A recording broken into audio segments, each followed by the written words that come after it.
Hello,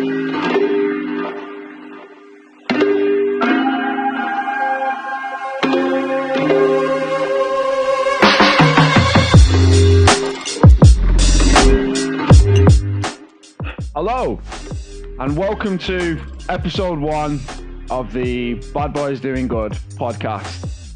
I'm the host of the show and the curator. My name's Jake Bowen. I'm a comedian, a theatre maker, and hopefully a successful podcast maker as this goes on. On the other side of the internet at the moment, I have my producer of the show, Big T, from Reform Radio. And this podcast is about a lot of things. The clues in the title mainly. But I wanted to make a podcast that gives a platform to men who've suffered in the care system and suffered in the justice system and have a story to tell, or an adventure that they've been on, or they just need a platform to have a voice in a society that typically wouldn't give that. As a man who's been in both the care and justice system myself, I found it very difficult raising my voice about my experiences as a younger man. And only over the last couple of years have I come to grips, especially using comedy as a tool and using theatre as a tool, have I got to a place where I can say that I can talk about these things now. Now, going forward, this will be a conversational podcast. I will have guests ranging from men who've been through the care system who have started small businesses, or men who've been in the justice system who've gone on to be counsellors. These are the type of influential men that I would like to speak to going forward. And the goal here is to raise these men to a place where other men who are suffering in these situations can hear these voices, and the audience around the world can hear these voices, and people who don't even know about these sorts of things can hear these voices and understand that we're not the people that we're painted out to be. We're not just two shades of grey. We're not just black and white. It's all multi-tonal, shall we say. I couldn't think of a correct word to say there. But the first story I wanted to tell on this podcast was my own, as I feel that if I share a little bit of my story, people coming onto this podcast in the future who see this episode would be more willing to share their own. So as I said, I have got experience of both the justice and care system. From an early age, I was involved in the care and adoption system from the moment I was born. I was born in Manchester. My mother was very young when she had me. She got pregnant very young. She fled Scotland and her family for reasons I don't know myself. Moved to Manchester and basically ended up in the sex work industry. I don't know the ins and outs of all this. I know that she was involved in drugs. I know that she was involved in sex work. And I know that it was probably very difficult for her to raise a child at this time as well. As you can imagine, if you feed an addiction and that sort of thing, it's horrible. It's horrible. But from the moment I was born to maybe early years, like maybe 1, 2, I was being looked after by a family, the Bowen family, who later went on to adopt me, strangely enough. But essentially, my now adopted mother, Bernadette, saw an advert in like the local shop where I live. Babysitter and cleaner wanted, and that was what my biological mum and her friend had put up because they both had children and were living together. And my adopted mum came to this house, started looking after me, started cleaning up, really took a shine to me. Obviously, I was a baby. And my adopted mum had 3 daughters who were all a little bit older than me. At the time, maybe they was coming up to the teen years, like early teens, something like that. And essentially, she sort of started to see the gaps in where I was being looked after. There was a lot of drugs being used. There was a lot of drinking going on. Apparently, I had infantile asthma, coughing and wheezing, and that can come from like mold in the place that you live and that sort of thing.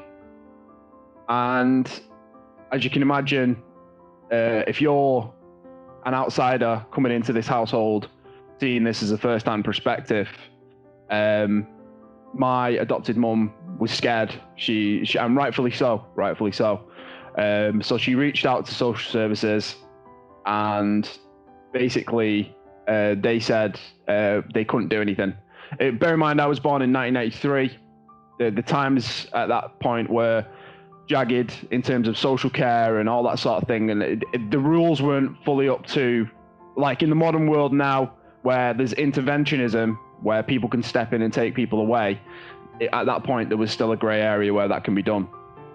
So essentially, after a couple of months of seeing me, not doing very well, being very poorly and that sort of thing, she started to intervene.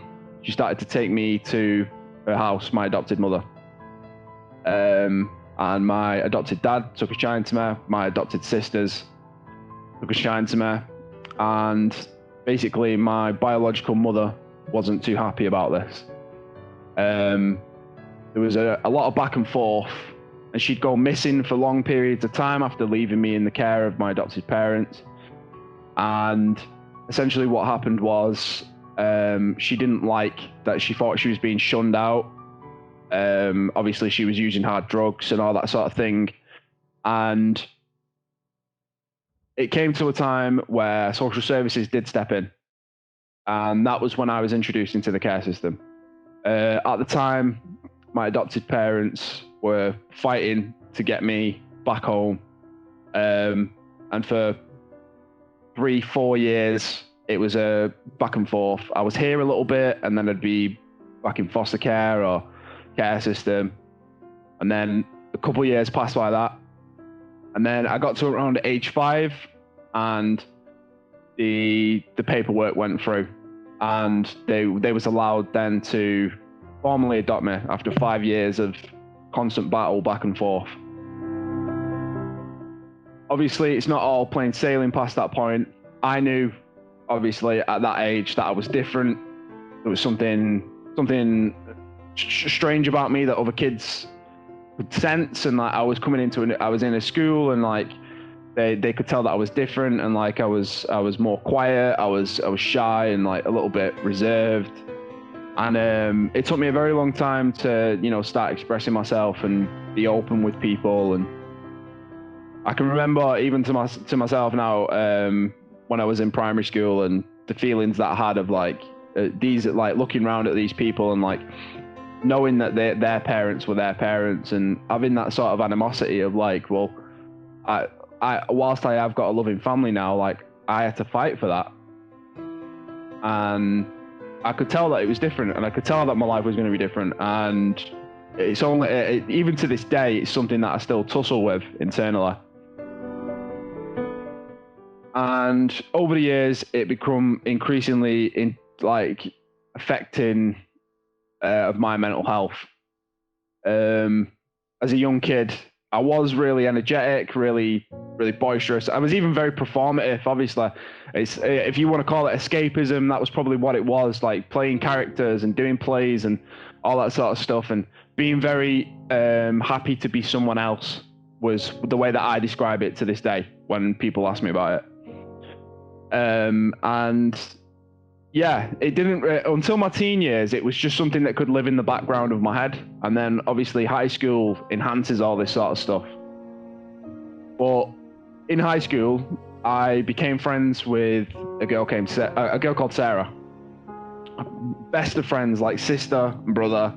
Like end of primary school, high school. She lived in my local area, that sort of thing.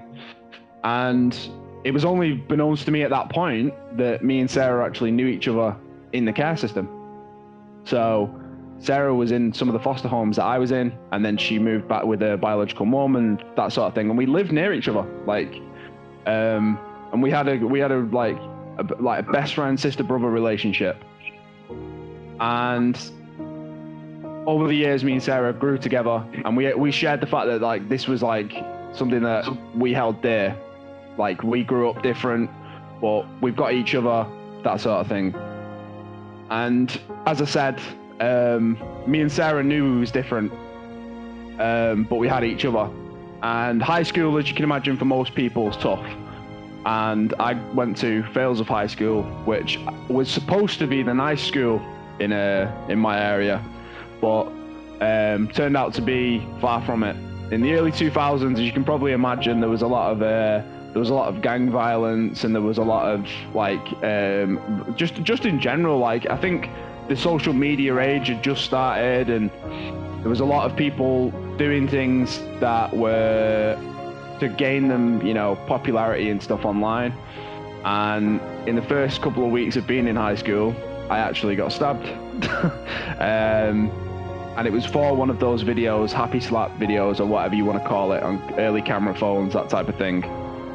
And it was luckily I was fine, but it kind of set the tone for what high school was going to be like, strangely enough. And for myself, I did relatively well in terms of being social at high school. For my friend Sarah, she was fairly the same. Obviously, we was a little bit indifferent when it comes to, sharing of our lives and that sort of thing. And again, I think we both did that thing where we played characters to fit in, to survive mainly. Like the people who were around us were all, pretty centered kids. But there was the odd couple that were, if you want to call them tough, or, like leaders or that sort of thing. Like they just held a presence that didn't invite people into those circles. And I did make friends with the outcasts. That's sort of the way that I went. Like I was a bit of a gamer. I did love sport, but I wasn't like the football guy. And this was at a time as well when like people were just starting to discover themselves in terms of like drugs. And I dabbled.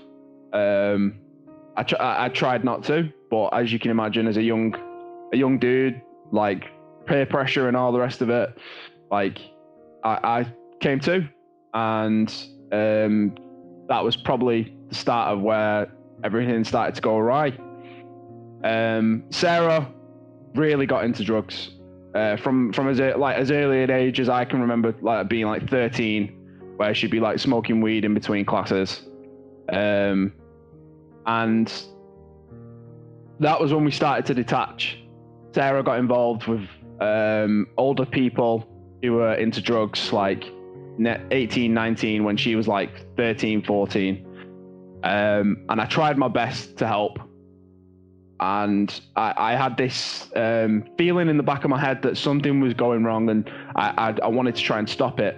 And I'd speak to her mum every other day, who lived down the street from me, and I'd just be like, have you seen Sarah? Have you spoke to Sarah? And her mum had her own problems as well. She wasn't very mentally well. She wasn't very stable in terms of finance. And obviously, as you can probably imagine, when Sarah needed someone in her life to tell her no, she didn't have that. And we grew apart over the years. And coming up to college and that sort of thing, there was intermittent times where I'd see her, we'd speak, we'd have a catch up, and then she'd be gone again. And she was at this point, unbeknownst to me, very seriously into heavy drugs. And in our local area, she was involved in all sorts of hard drugs, and the people that sort of invites. And I went to college. Sarah didn't. Sarah, I assume, had a part-time job for a while, and then she was made homeless. During college, I was just getting to the point where I was starting to feel like stable in myself. Like I said, in high school, there was a lot of fights. There was a lot of me being angry. There was a lot of crying. I did feel different, and that's something that weighed heavy on me. But when I made it to college, I felt like I was becoming the man that I wanted to become, and coming to grips with the fact that, like, yes, I'm different, but I can embrace this and do something with it. I've never been academically smart. Like that you can look at my GCSEs and gather that. But when I made it to college, I was like, right, this is my time now. I can do something with this. I'm doing something that I want to do. I'm not just doing subjects that have been given to me. So I chose to do media production. I had so much experience behind the camera at this, in front of the camera at this point, from performing and being in like films and making like skateboard videos with my friends growing up and that sort of thing. I wanted to learn how to do it professionally. Obviously, I grew up watching films. That's the type of guy I am. I found escapism in that. And I really enjoyed it. I was doing like film studies and like even acting in people's stuff. And then college was fine. It was a time for me to start flourishing and really express who I was. You know, I grew my hair out a little bit longer than I could in high school for fear that I wasn't going to get, you know, battered anymore. And, you know, I got a couple piercings and that sort of thing. And I was starting to discover like that I can express myself properly without the fear anymore. And towards the end of high school, everything was going fine. And then I got a phone call that completely changed my life. So a mutual friend of mine and Sarah's, who I won't name in this podcast, reached out to me. And she said, Sarah's been sexually assaulted and she's in hospital. And as you can imagine, I just dropped everything at this point and went. I got there early hours of the morning. She was in a hospital bed. She was almost non-compliant. She wouldn't speak. She acknowledged that I was there. She looked at me, but she wasn't speaking. I didn't know what had gone on. And I just told her, I told a friend that she can go and I'll stay if she wants. You know, it was she'd already been with her for multiple hours. And Sarah was beaten. Sarah was bruised. You know, I could tell something had gone on. And she didn't look well anyway. I tried to speak to her in the hospital. That wasn't going to happen. There was no sign, to my knowledge, of any sort of police coming to help or that sort of stuff. And the nurses were discharging her at this point, and you know, were taking the proceedings and the recordings of whatever they had to report. And I took Sarah back to her mum's house. It was the first thing that came to my mind. I just jumped us in a taxi and got back to her mum's house. And I didn't know Sarah's boyfriend at this time. I won't name him again in this podcast for the reasons that I'll go into, but he was not the nicest of people.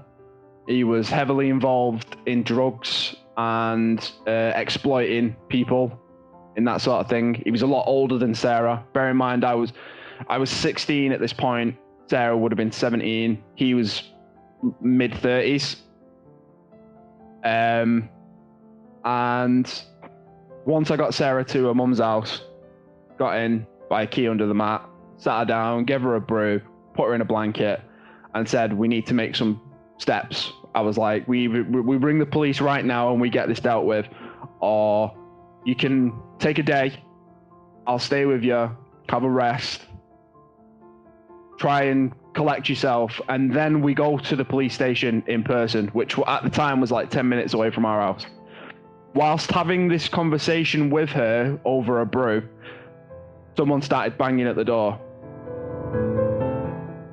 I knew what was coming next. I could hear his voice at the door. It was Sarah's boyfriend. Like I said, I'd met him a few times in my life, but I didn't know that this was the dynamic. Sarah went sheet white. She was sheet white and she started talking, get him away, get him away. We need to do something. We need to hide.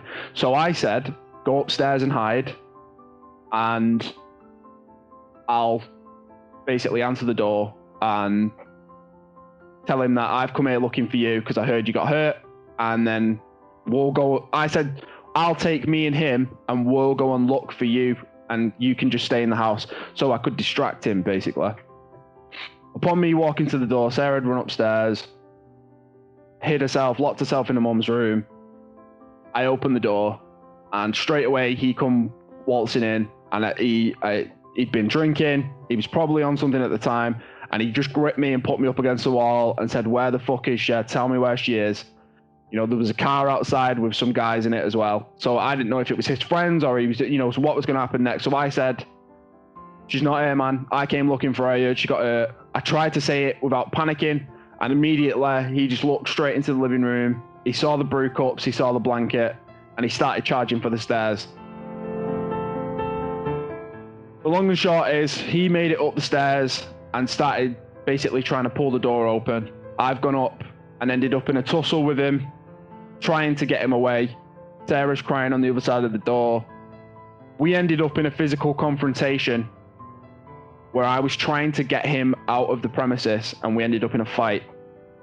Now, at this point, he pulled a knife out of his pants and he went for me with it. And I had to do whatever I could at that point, feeling like it wasn't just my life at risk here, it was Sarah's. We ended up in a fight. The knife got knocked down the stairs. And basically, he got knocked out.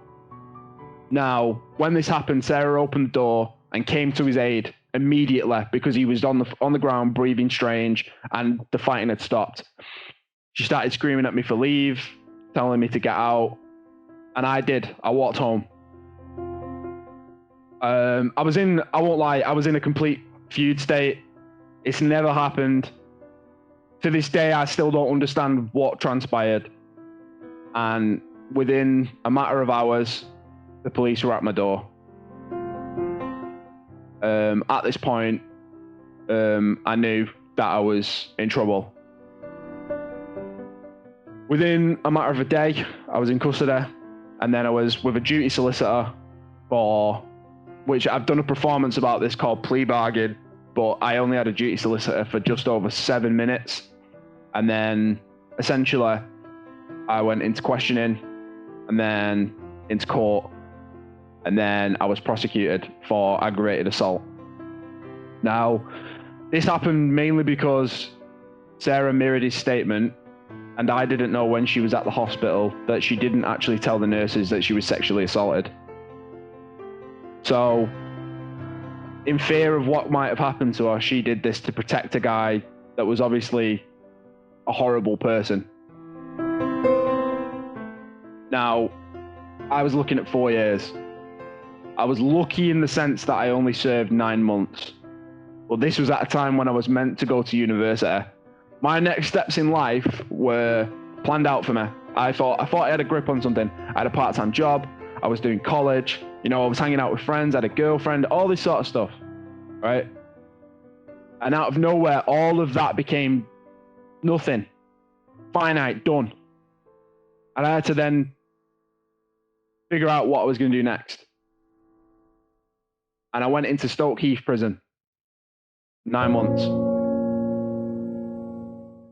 Now, as you can probably imagine, long hair, skinny little guy, a couple of piercings, like, probably didn't fit in your average boy's prison.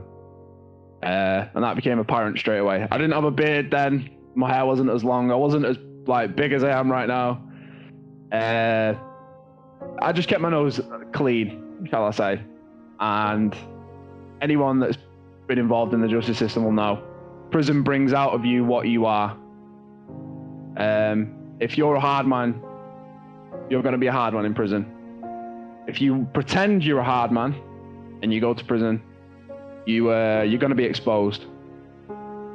So I kept my head down and I wrote a letter to my university. I wrote all these sort of letters to my college and all this sort of stuff to try and get like a reference or something just to help me, reduce my sentence and all that sort of stuff. And luckily enough, my university said, you can do the paperwork for your university course inside. So I chose to do theatre at university, which again is great considering, I was inside and I was reading about, Brecht and all these theatrical performers and all that sort of stuff and learning lines and all that sort of stuff. And it luckily enough fell in such a way that my 9 months was up when I was supposed to go to university. So I only missed a couple of weeks of my first year of university. And then I had to do a load of performances to catch up with where I was. That was, in a nutshell, how it transpired. Obviously, when I got out, I reached out to Sarah and didn't hear from her.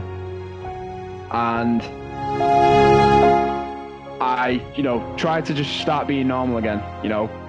All my friends were all over the place doing different things and that sort of thing. And I was very, very disorientated and not very well. I wasn't allowed to take any medication when I was in prison. I wasn't diagnosed with anything at that point either. I later found out that I do have severe depression and stress issues. And I just kind of had to reinvent myself yet again. You go from 4 walls, you come out, and I had to make Jake again, make me. And yeah, it was tough. It was really tough, and I had to find a way then to just get on. So I took a bar job.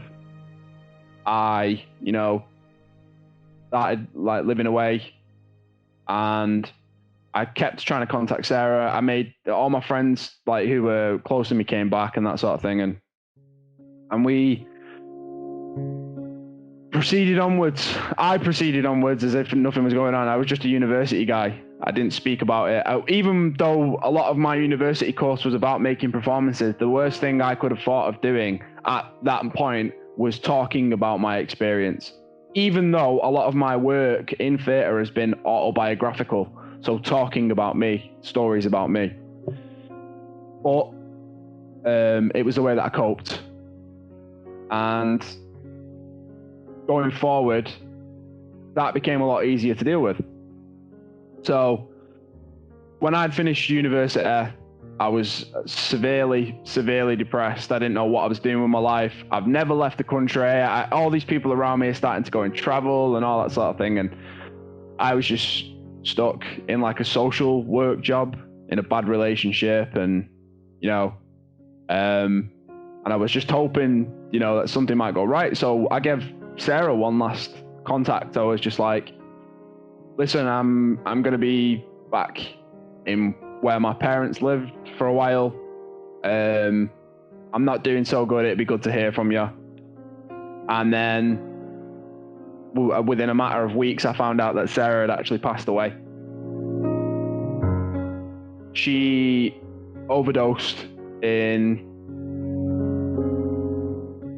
essentially the guy's house that I went to prison for. And to this day, I can't forgive myself for what happened. And I wish that someone would have helped her, someone would have listened, or someone would have just paid a little bit more attention and would have given that girl a second chance at life. But she got swallowed by it. Now, that's heavy. I won't beat around the bush. It's not easy for me, even to this day. I'm 27 now. This happened over, 6-7 years ago now. And it hurts. It hurts. And I just always wanted, us to grow from there's a very typical stereotype of kids who've been involved in care and been involved, been to prison, all that sort of stuff, and of being failures and, being homeless and addicts and all that sort of stuff. I just wanted us to break that together as, she was basically my sister. And out of everything that I've done since that point, I've made sure that I've tried to break that for her as well. She was a good performer. She wanted to pursue that sort of performance stuff when we were younger, and she was a talented singer and dancer, and very much like me, she was always happy to take a role and run with it to escape it. And that leads me to the point in my life where I was, early 20s, very depressed. Obviously, just finding that out as well had completely ruined me. And that's when I started to struggle with my own issues with addiction.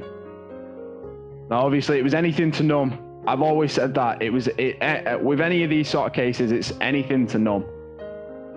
So anything I could get involved with. I was the typical bar guy, skinner, working late nights, whatever I could get my hands on. And I tussled with it.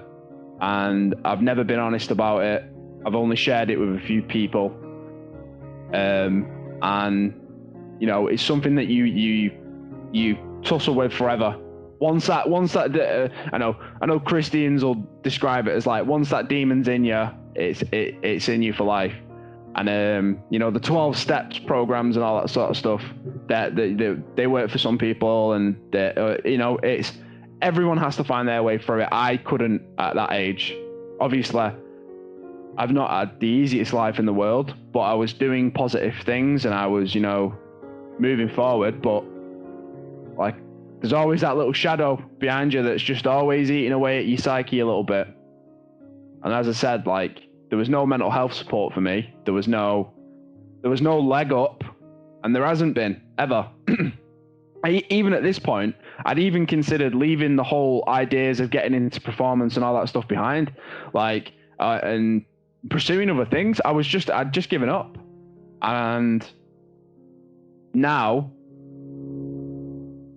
a few years later, I'm at a place where, other than the world being in a general pandemic and everything slowing down career-wise, I wouldn't ever give up doing what I love now, even if I'm doing it at the bare minimum, because I'm still doing it. Because out of the spite and the passion that I've grown with, I've always wanted to do what I wanted to do. And over the last couple of years, say the last 4 or 5 years, I dedicated a portion of my life to also helping people like me. So I did get involved in youth work. I got involved in addiction support, homeless support, and just peer mentoring. So for various organisations across Greater Manchester, that's what I've done as part of what I do. I do like to make comedy. I do like to make theatre, but those things now are entwined in what I do in terms of youth work and in terms of supporting others. And I do have a fire in me. And I think most people who are involved in this sort of thing have a fire in them. But it's fueled from a different place these days. Like, I look around and I see a lot of potential, diamonds in the rough, as you want to call it, of performers and artists and singers and all these sort of things that fringe with these addiction problems and fringe with the care system and the justice system. And that's why I made this podcast. This podcast is to elevate these people and to tell their stories and to inspire people across the globe, if that's how big it goes.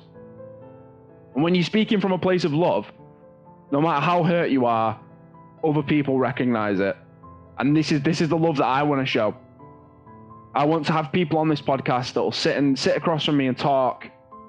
Well, sit in Skype with me and talk and tell me their stories and how they've used it to fuel what they're doing now.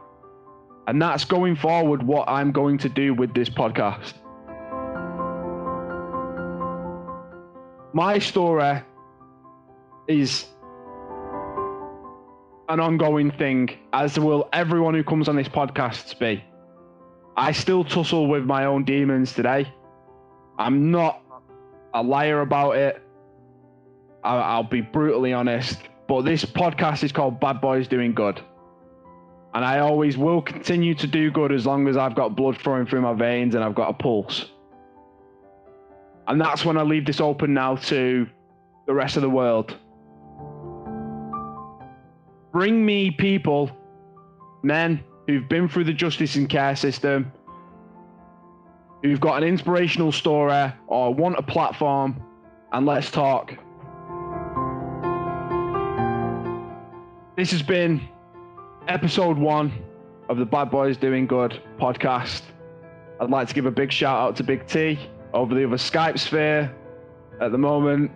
He's the producer of the show. And coming up in the coming weeks and the coming episodes, I'm going to have some interesting guests with some interesting stories, much like my own. And we're going to have good conversations. And I want to give these guys the recognition that they deserve for what they do. So thank you very much for listening. Tune in next time. Much love. Bad Boys Doing Good podcast, episode 1. Wrapped.